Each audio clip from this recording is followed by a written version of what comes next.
Alevtina, hi! Sashka, did you make the project on the topic Gagauzien women's needlework in the 20th century? I'm working on it. I'm looking for some information, thanks to my granny. I know where to find the answer, but we should go into a trip. Would you like to accompany me? Oh, a great idea! With pleasure! Now our goal is to learn which types of needlework Gagauzien women were occupied with.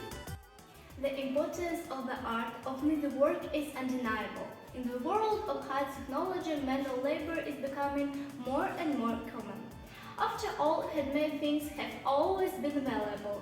In the last century, they were a part of the interior of house and clothes iron. Undoubtedly correctly, a popular proverb says, without past there is no future. Of course, knowing our history, traditions and customs, we can't implement our ideas, self-develop and build our future in the right way. It can be supposed that manual work is of current importance nowadays, and needlework is relevant for modern young girls, positively influencing their self-development. To do spinning, the wool had to be clean, so firstly the wool was washed, crumpled, combed, and only then a woolen thread was spun. For combing wool, special brushes were also used, made of a wooden base with iron teeth hammered into several rows. Spinning was one of the most common women's occupations. It is closely connected with magical providing and family rituals. The simplest loom were women's hand and the spinning stick was a spindle. Women pulled out some wool and twisted the spindle like a top, holding the thread with their thumb, and winding is around the middle part of the spindle. The spinner twisted the beginning of the thread with her left hand, trying to pick it up from the toe as evenly as possible. The quality of the thread depended on this.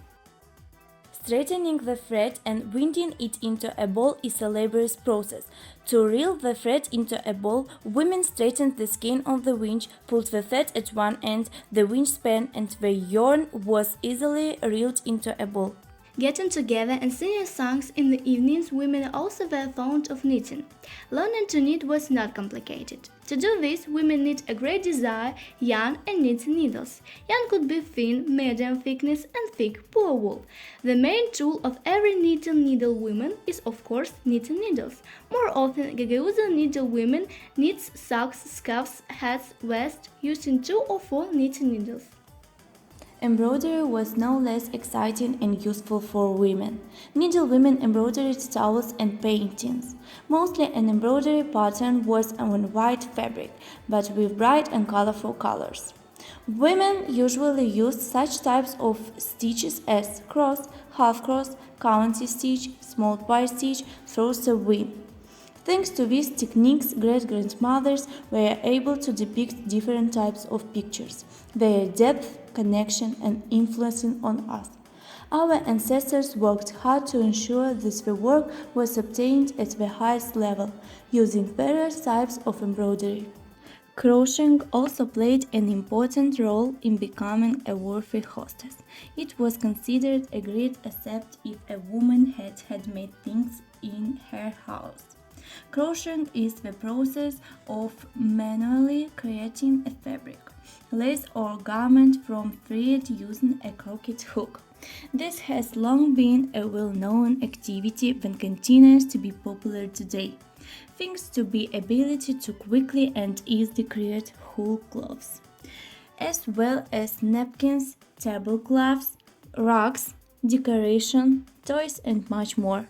More other ladles could crooked. Getting acquainted and study sometimes of needlework, our attention was attracted by beautiful handmade things which were created by our grandmothers and great-grandmothers. We became interested and decided to try the scarf, which turned out to be fashionable and useful. And the result of our work is slippers knitted from woolen thread. Citing pros and cons, we can conclude that needlework does not lose its relevance, but rather gains popularity because handmade things are not only precious but harmless for health. The survey among our classmates showed that 21% are familiar with needlework, 7% possess some kinds of it, and the other percentage of students are interested in handmade things. Studying internet resources, taking in consideration the survey and the opinions of two generations, we can surely say that the needlework has its future in current century. It is hard to disagree with the undeniable truth. You will not know the world if you do not know your land. And we, young generation, should be aware of our origin, the past of our native land, customs and traditions, people, and of course of our family pedigree.